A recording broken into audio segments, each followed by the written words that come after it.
नमस्कार मित्रों। मित्रों, पश्चिम का एक बहुत बड़ा विचारक हुआ है 20वीं शताब्दी में, जॉर्ज मूर। वह हर बात को बहुत ही तर्कपूर्ण ढंग से देखता था, लॉजिकल वे, बिल्कुल साइंटिफिक अप्रोच। उसने एक पुस्तक लिखी, प्रिंसिपिया इथिका, एथिक्स के प्रिंसिपल। उसमें उसने एक बात यह कही कि शुभ की कोई परिभाषा नहीं हो सकती। The good is indefinable. शुभ क्या है? वह अपरिभाषीय है। शुभ क्या? कोई भी साधारण से साधारण बात भी परिभाषा के बाहर होती है। सिर्फ एक समझ विकसित कर लेनी होती है अनुभव से। मान लो आपसे कहा जाए लाल रंग क्या है, आप लाल रंग की क्या परिभाषा दोगे? कहोगे लाल तो लाल है। ये तो कोई परिभाषा नहीं हुई ना, ये तो पुनरुक्त दोष हो गया कि लोटा क्या है? लोटा तो लोटा है। किताब क्या है? किताब तो किताब है। नहीं, अब साधारण सी बात है कि लाल क्या है, क्या समझाओगे, क्या परिभाषा दे? उलझन में आ जाओगे, क्योंकि आप लाल को कहते हो कि जो थोड़ा सा पीले से थोड़ा उसके इधर होता है, ये होता है, कुछ भी परिभाषा दे दो, कुछ समझ में नहीं आएगी। हो सकता है कोई वैज्ञानिक परिभाषा खोज भी दे, बना भी दे कि सूर्य में 7 रंग होते हैं, उसमें जब इस तरंग दैर्ध्य की अनुपस्थिति होती है और आंखों के रेटिना से रिफ्लेक्ट होकर के जो अनुभव प्राप्त करता है, जो इफेक्ट देता है, उसे रेड या लाल कहते हैं। लेकिन इस परिभाषा से लाल रंग न जानने वाले को कुछ समझ में नहीं आएगा, कुछ भी नहीं समझ में आएगा। लाल तो समझ में तब आएगा जब लाल वो देखेगा। तो किसी भी चीज की परिभाषा नहीं कर सकते हैं, कोई भी हो, प्रेम हो, सुंदरता हो, कोई आप परिभाषा नहीं कर सकते हैं। सुंदरता क्या है? हो सकता है जो चीज आपको सुंदर लगती हो किसी को न सुंदर लगती हो। अफ्रीका में स्त्रियों के बड़े बड़े होंठ पसंद आते हैं, हमारे भारत में नहीं पसंद आते। चाइना में छोटे पैर पसंद आते थे, यहां सकोरे और लंबे पैर पसंद आते हैं। पसंद पसंद की बात है, किसे सुंदर कहेंगे? तो सुंदरता, प्रेम, शुभ अशुभ की कोई परिभाषा नहीं होती है। इसी बात को लेकर के आगे का श्लोक है। आगे का श्लोक क्यों कह रहे हैं? वो पिछले 2 श्लोकों के या पीछे जो बातें कही है भगवान श्री कृष्ण ने अर्जुन से, उसके परिणाम को बता रही हैं। पहले उन्होंने भगवान श्री कृष्ण ने अर्जुन से क्या कहा कि पूजा की कोई विधि नहीं होती है, भाव अहंकार को तू अर्पित कर ले, या तेरे पास जो कुछ भी हो उसको अर्पित कर दे। तो सारे भावों को और सारे पदार्थों को अर्पित कर दे, क्रिया को भी सब कुछ अर्पित कर दे। अब अर्पण करने का, समर्पण करने का रिजल्ट क्या है, परिणाम क्या है, क्यों करा जाए समर्पण? कोई चीज हमने अर्न किया है, कमाया है, या हमारे पास एसेट है, कुछ भी हो, धन हो, दौलत हो, मान हो, सम्मान हो, घर हो, मकान हो, अहंकार ही क्यों ना हो, मैं क्यों अर्पित कर दूं, क्यों अर्पण कर दूं? लॉजिकल बात तो यही है।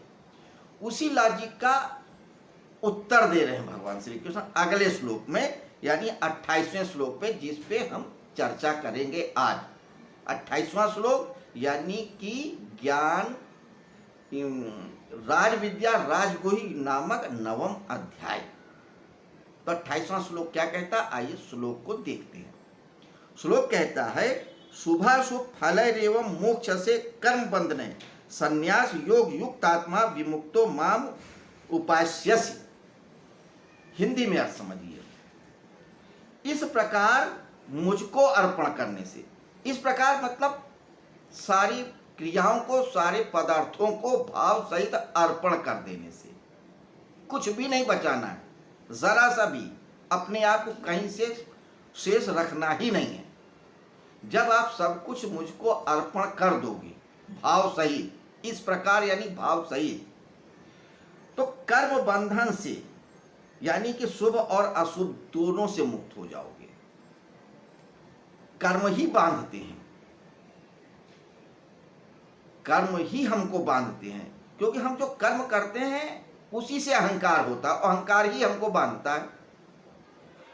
हमने ये दुकान बनाई, हमने ये मकान बनाया, हमने ये राष्ट्र बनाया, हमने ये किया, हमने वो किया, ये जो हम है, जो कर्म है, यही बांधता है।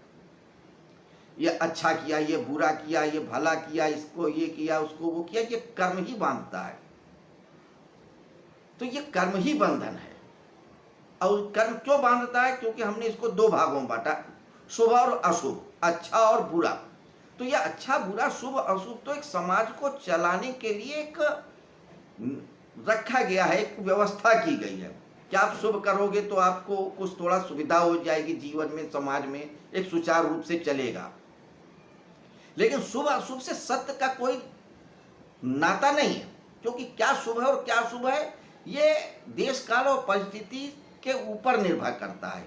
और हर कृत्य किसी संबंध में किसी तरह, किसी कारण से या किसी वजह से शुभ होता है और किसी परिप्रेक्ष्य में अशुभ भी होता है। तो एक ही कर्म किसी परिप्रेक्ष्य में अशुभ, खराब भी हो सकता है और किसी परिप्रेक्ष्य में अच्छा भी हो सकता है। अब एक व्यक्ति है, शिक्षक है, वो एक बच्चे को मार रहा है। हिंसा करना गलत है, नहीं करना चाहिए, किसी के प्रति हो, डांट रहा है, हिंसा कर रहा है, बालक दुखी है, बच्चा दुखी है, ये एक सिद्धांत है, किसी की हिंसा मत करो, मनसा वाचा कर्मणा। लेकिन ये बच्चे के भविष्य को देखते लिए शुभ है, अच्छा है। अब एक व्यक्ति है, बहुत पापी है, बहुत लोगों की हत्याएं करता है, चोरी करता है, डकैती करता है, झूठ बोलता है, बहुत से लोगों को परेशान करता है। अब अगर उसको सजाए मौत दे दी जाती है तो यह शुभ है या अशुभ है, अच्छा है या बुरा है? हिंसा करना उचित नहीं है, लेकिन यह हिंसा मजबूरी हो गई, समाज को चलाना है। तो एक व्यक्ति अगर देश की रक्षा के लिए दुश्मन को मारता है तो यह शुभ है, और अगर देश की रक्षा के लिए यूं ही अपने स्वार्थ के लिए मारता है तो अशुभ है। तो एक ही कृत्य किसी संदर्भ में अशुभ होता है, किसी संदर्भ में शुभ होता है। भाव की बात होती है, देश काल परिस्थिति की बात होती है, तो कैसे डिफाइन करोगे? तो उसके लिए यही कह रहे हैं कि जब तू होश पूर्वक कार्य करेगा, सब कुछ मुझको समर्पित कर देगा, तो ना कुछ अच्छा होगा, ना कुछ बुरा होगा, ना शुभ होगा, ना अशुभ होगा। क्यों कह रहे हैं? क्योंकि अर्जुन यही तो कह रहे हैं कि हम अपने चाचा को, ताया को, मामा को, भांजे को, साली को, साले को, सबको क्यों मारे? गुरुओं को भी पाप पड़ेगा, अशुभ कृत्य है। तो अर्जुन कहते हैं कि नहीं यार, तू ये शुभ और अशुभ की बात मत कर, ये पंडिताऊ बात है, ये समाज को चलाने वाली बात है, तू इसके परे जा। अगर सत्य की खोज करना है, सत्य को पाना है, तो शुभ और अशुभ के परे जाना होगा, सारे कर्मों के परे जानना होगा। इसलिए ये बात कह रहे हैं। और वैसे भी शुभ और अशुभ को कोई डिफाइन नहीं कर सकता। आप किसको कहोगे शुभ, किसको कहोगे अशुभ? तो कृत्य कृत्य है, अच्छा और बुरा नहीं होता है। विध्वंस होता है, विध्वंस के बाद सृजन होता है। अगर विध्वंस ना हो तो सृजन भी नहीं हो सकता है। तो विध्वंस खराब तो है, लेकिन विध्वंस के बाद ही सृजन होता है, बेहतर सृजन हो जाता है। एक इमारत टूट रही है, आप उसको गिरा दें, गलत है, लेकिन जब गिराएंगे नहीं तो आप नई इमारत बनाएंगे कैसे? तो शुभ और अशुभ दोनों सिर्फ परिप्रेक्ष्य में निर्भर करते हैं, और यही बात बांधती है कि आप किसको शुभ समझ लेते हो, किसको अशुभ समझ लेते हो। तो यही कृष्ण कह रहे हैं कि जब तू सब कुछ मुझको अर्पित कर देगा, कर्म भी, भाव भी, विचार भी, वस्तु भी, पदार्थ भी, तो शुभ और अशुभ से परे हो जाएगा। आगे क्या कहते हैं? ऐसे अपने सहित जब कुछ भी शेष नहीं रहता है तो सर्वथा मुक्त हो जाता है, मुझे ही प्राप्त हो जाता है। और जब तुम्हारे पास कुछ नहीं रहेगा तो फिर बांधोगे क्या? बांधने के लिए आपके पास कुछ होना चाहिए ना, बंधने के लिए कुछ होना चाहिए ना, बंधोगे कैसे? कुछ तो रस्सी होना चाहिए, कोई धागा होना चाहिए, कोई वजह होना चाहिए, कोई चीज तो होनी चाहिए जो आपको बांधे। आपके पास कुछ है ही नहीं है तो आप बंधोगे काहे से? मुक्त हो मेरी तरह तो मुझी को प्राप्त हो जाओगे, क्योंकि मैं तो पूर्ण मुक्त ही हूं।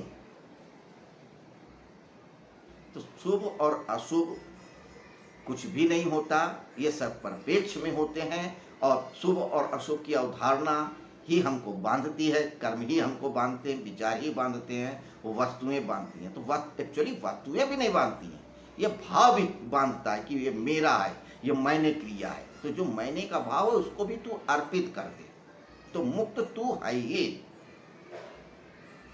तो पूजा की कोई विधि नहीं होती, सिर्फ भाव को, अहंकार को, क्रिया को, वस्तु को समर्पित करना होता है। यही राज की बात है, यही गुही बात है, यही गूढ़ बात है, जिसको अर्जुन हर श्लोक में समझाते चले जाते हैं। तो मित्रों, ये थी 9वें अध्याय के 28वें श्लोक पे एक छोटी सी चर्चा। कल फिर हम मिलेंगे, 29वें श्लोक पे चर्चा करेंगे और ये जानेंगे कि भगवान श्री कृष्ण ने अर्जुन को कौन सी राज की बात बताई या गुही बात क्या बताया। तो नमस्कार, शुभ रात्रि।